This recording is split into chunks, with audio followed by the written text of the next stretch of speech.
duutee namni gariin beektaa dhuguma sanitti kunoo nama ajjeesifaa jedhanii miidiyaa kanarra fa'aa fiiguu jiranii.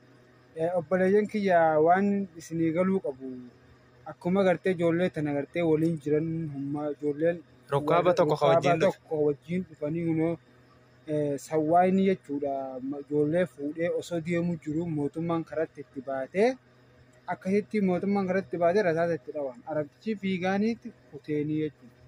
Sawwaayini akkasitti fiigaanii kutee galchee akkasitti abbaan gartee as jiraatanii bakkuma dhaamsanii deebisaa jedhanii achitti deebisanii itti darbanii jechuudha. Muun ijoolleen tunillee ammaan tana waliin jirti. Waliin dhufan takkaan jedhama. Mucaa kanatti ijoollee kanatti hirkattee kunoo mucaa xiqqaa hajjittuu kanatti hirkattee akkasitti waliin dhaqanii jechuudha. Mee ijoollee tanya isaan irratti mee maal jettan isin? Mee hawaasa kanaaf waan adda bahuu qabu?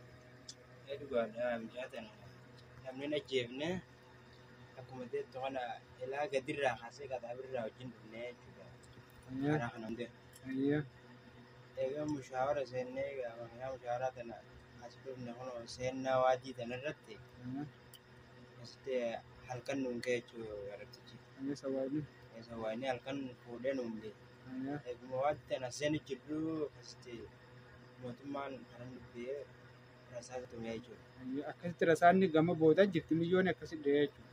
Dura gommaa duraallee dhahee nullee nuun garagalchuu ga'ee mucaan boodarra ta'ise kisee makiinaa ifaa dhaamsee karaarraa maqu rasaanni duubaan seenee jechuudha.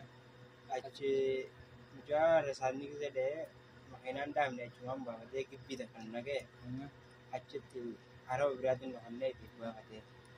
Arabni biraa akkasiis tarahaan fidee dhufe abbaan sanaalleen achitti mootummaa sodaatee badoo keessan irraa diigaayee nu waliin achitti nu naqoogee akkasitti dhufe dalaala keenya biraan fuudhee ijoollee namni sadii waliin kuttee achitti darbanii jechuudha.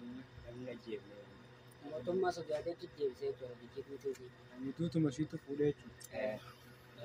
Itti deebisee amma biyyoon namni ajjeese kabiraan jiru. Mootummaa hojii jechuudha.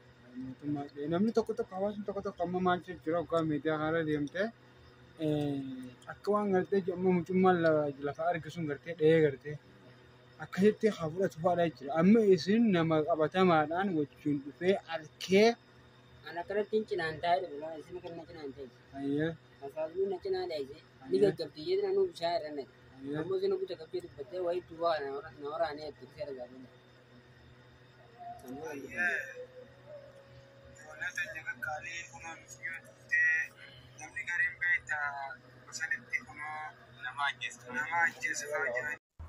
Assalamu alaikum warahmatullahi wabarakatuh. Kami nagaa fayyaadha jirtanii Oromooti Najiraanis nagaa kooti. Wallaahi laziim hadda akkuma lafaa ka'ee waan nama gaddisiisu baay'ee tokko qalbiin keenya cabee jira. Innaa dhalaa Oromoo wallaahi ajjeesanii kennu ani bakka kana dalagaa jechuudha. Qoyaa bakka dalagu sin agarsiisa. Ankino as dalagaa bakka an dalagutti kino dhalaa Oromoo ajjeesanii asitti darbani wallaahi laziim. Kino dhalaa Oromoo ajjeesanii asitti darban meen wajjin wallaahi rabbiidha mucayyoon tun daa'ima.